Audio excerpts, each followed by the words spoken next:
Colin Quinn.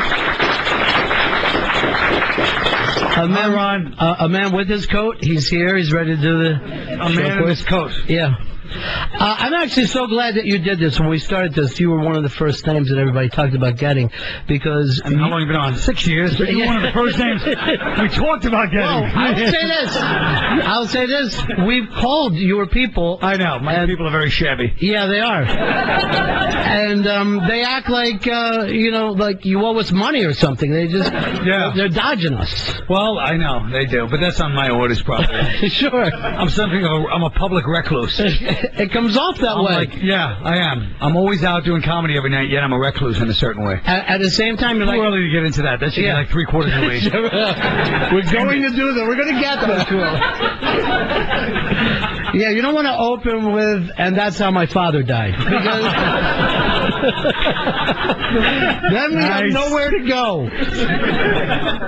But the reason why we wanted you right away, too, is you are known as comedian's comedian. Comics like you. Mm-hmm. And say that like it means nothing to you. Comedian. Comics like you. I should have been happier when I said it. You should have been like, comics like you. Yeah. I mean, that's really saying something. But now you just let it sit there and get all the... Well, I don't think about that like, and at the end everyone's saying, so what? Well, you interrupted me. Silence in the air, so what? Has to be in there somewhere. I was going to say, and that has no worth. That's where I was. It doesn't have a lot of financial worth, that's for sure. But it's got to mean something to you. The fact that people out there on the road and people who have done everything you've done for years will have like a story about you or talk about your integrity. That's got to be a good feeling. Sure, it is a good feeling, actually. I mean, it kept me in the business. When I first started comedy, I got 0 laughs. I used to get no laughs. I mean, once in a while I would do okay, but I just could not. I just bombed more than any other comedian. I bombed every night. And then one night, I was doing a set at the Comedy Cellar. I got in because, once again, the comics got me in. Mm-hmm. And I went on stage, and I just was bombing so badly. It was a great crowd. It was a great night. And just silence for like 20 minutes, like a Wednesday. I had the best spot. There was no excuse. And I was like, that's it. As I was leaving the stage, I was like, that's it for me. That's it. Obviously, this is not what I'm supposed to do. And then the MC was this guy, Billiam Cornell. Mm-hmm. That's not a misprint. Billiam. That was one of his jokes. His name was Billiam instead of William. It was 1986. It was funny at the time. There weren't that many comedians around, but he was a funny guy. But he was the MC, and he goes on stage right after I'm getting off, and I'm just thinking, that's it for me. I'll never do this again. I'm going to go into something else.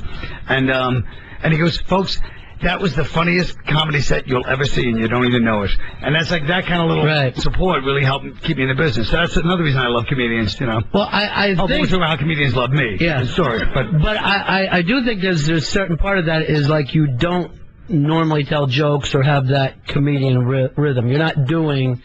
a kind of standard, I get it, that's where the punchline is. Yeah, maybe that's part of it. And in those days, it was really a part. I mean, it was really, I would just ramble the whole time.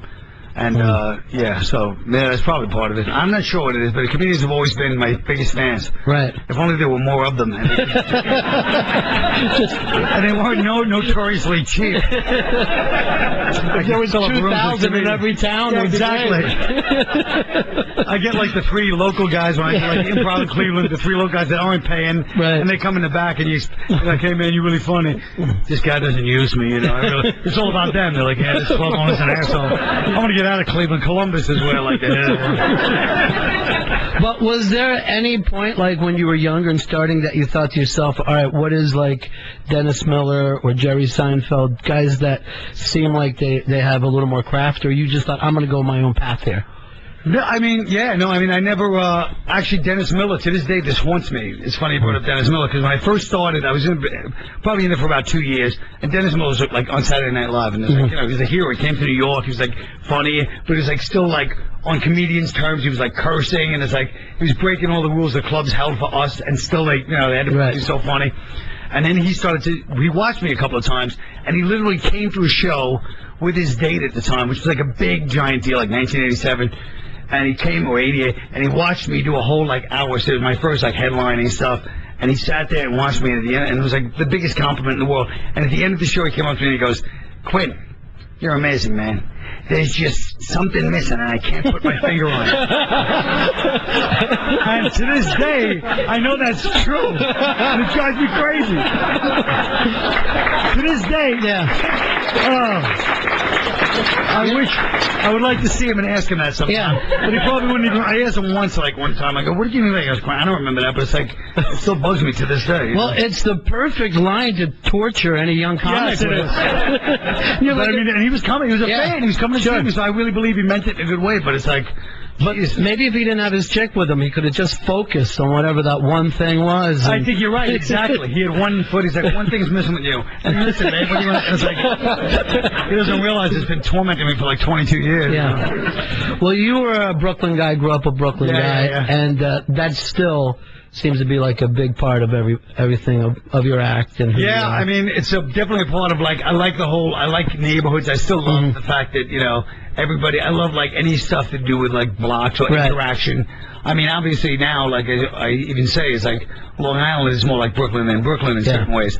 But it's like, I love any people interaction, any ethnic stuff. Like when I grew up, there was like every school we went to was like multiracial. So I hate when people like try to tell you don't do racial stuff, if you're white, or stuff like that. Like it's very, you know what I mean? Like it's almost like being out of a time where you're like, sure, you're really not supposed to say that. And it's like, yeah, but when we used to talk like that, everybody did. I'm not saying we would sit in a corner and whisper like that. I'm saying everybody, like, you say to people, like they do down south. We used to talk like that.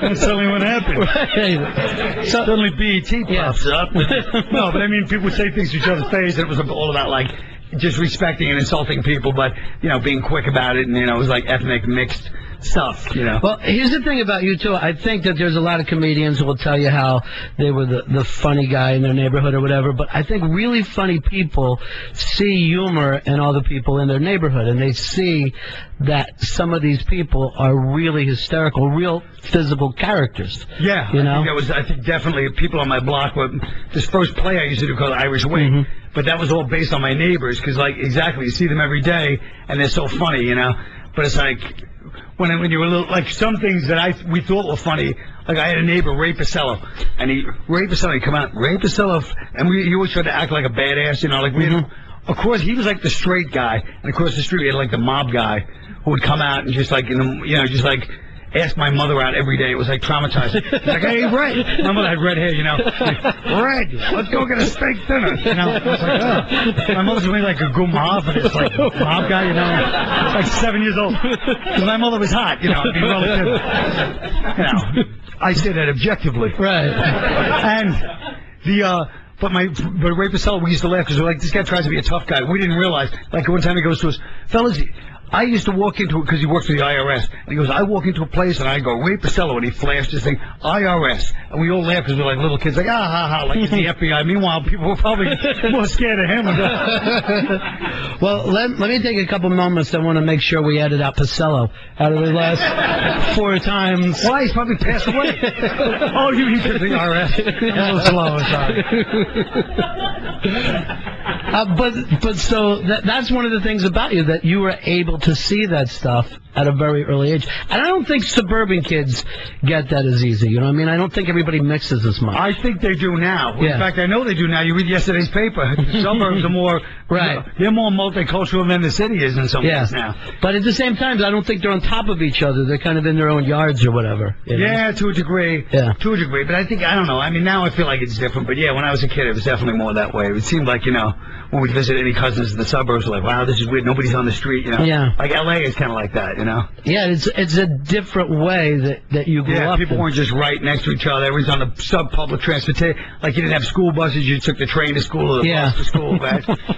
Take the train to school. Imagine how kids would feel about that. Mom, I'm getting on the train. I'm on my way to school. Yeah. But for you, when did the comedy thing start to kind of call out to you a little bit? When I was a little kid, I was just I was like the loudmouth kid, and people started laughing like when I was like 12. 12, I started doing impressions. Mm-hmm. It really is so nerdy when you're a comedian because it's like I would do like impressions, but like the impressionists from those days were doing impressions from like the 1950s. So I'd be out there like 12 years old with like long hair, trying to do like Humphrey Bogart and Peter Lorre. I didn't even know who these people were. And then my friends, they watch TV too. There was only like 3 channels on TV. Like, hey, that's a pretty good Peter Lorre, But then that's not exactly going to carry you throughout a career, is it? Oh, he's the guy who does Peter Lorre. It's amazing. It's so funny, your sense of reality. But there were a lot of funny people. That's what's so weird. Like, there's a lot of funny people. Yeah. I mean, I'd run into people that were just as funny in different ways than I was funny, but never became comedians for whatever reason, Well, and you kind of stayed with that